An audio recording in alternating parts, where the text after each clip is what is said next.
Let us now discuss higher order partial derivatives. Here, we consider f as a function in terms of x and y. Now, the notations used, based on our previous discussion, for the first order, we have the following. So these are the notations for the partial derivative of f with respect to x, and this is the partial derivative of f with respect to y. Now, the term higher order arises when a partial derivative is again derived in terms of another variable. So say for example, this one, we have the second order, we have this one. So here, the partial derivative of f is again derived with respect to the variable x. Then we have the second order partial derivative. So here we have the following notation, and this one is also equal to f sub x x.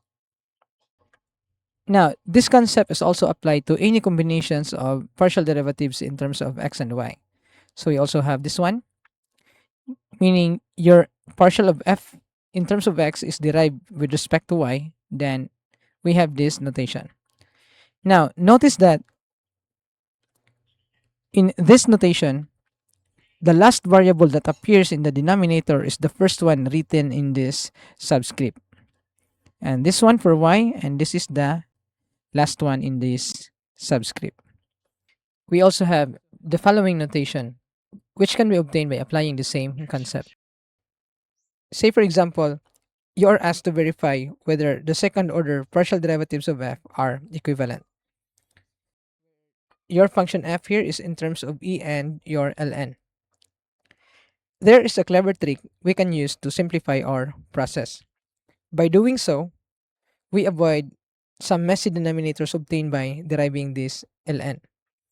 So what we mean is we can take its equivalent, which is ln y minus ln of x. Throughout the process, we replace f by this one. Now, let us first find the partial of f with respect to x. We will now derive this function in terms of x, and we imagine y as constant. This one, e raised to negative x over y times the derivative of its exponent. So let us put the partial with respect to x of this one, x over y. And the derivative of this term is 0 since this is constant, and for this one you have 1 over x. So let us put that one. We have 1 over x. Let us now simplify these parts. So we have e raised to negative x over y, and then in this derivative, notice that this is the variable and the constant here is this one, the negative of 1 over y. So that when you derive this one, you will have negative 1 over y, and then you copy this part. This is 1 over x. And in the simplification, we have negative of 1 over y e raised to x over y minus 1 over x. So this is how you obtain your partial of f with respect to x. Let us now derive this one with respect to y. So we will derive this one as usual in terms of y, and we need to interpret x as constant. So that we have the partial of this one in terms of y of this function, negative 1 over y, and then e of negative x over y. And the derivative of this one in terms of y is 0 since this is constant. And also notice that this one is in terms of y, and this one is also in terms of y. So that when you operate this one, you need to use the product rule. This gives us negative 1 over y times the derivative of this one, which is e raised to negative x over y times the derivative of its exponent. That's by the chain rule. So this one, you need to derive negative x over y. And then we add the second part of our product rule, which is copy the second term, which is the x over y times the derivative of this one. The derivative of this one is actually equal to 1 over y squared. So that is 1 over y squared because negative 1 over y is equivalent to negative y raised to negative 1. And you derive this one gives us this one, you multiply, that's why you have the constant equal to 1, and exponent subtracted by 1, you have negative 2.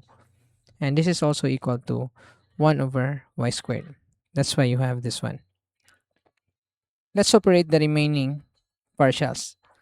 So now, notice that when you operate this one, this term also contains negative 1 over y.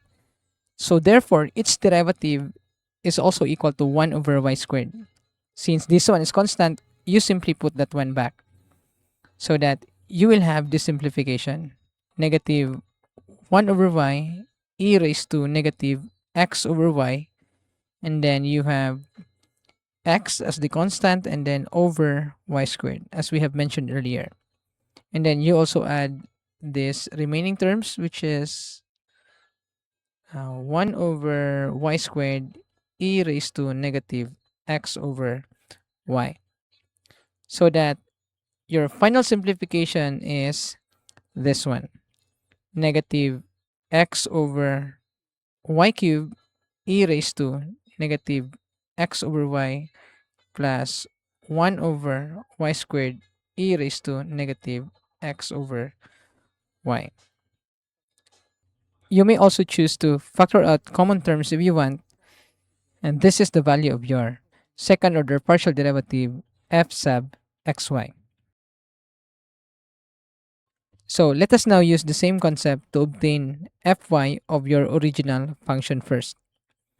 Then this is equal to e raised to negative x over y times the derivative of its exponent, which is the partial with respect to y of negative x over y.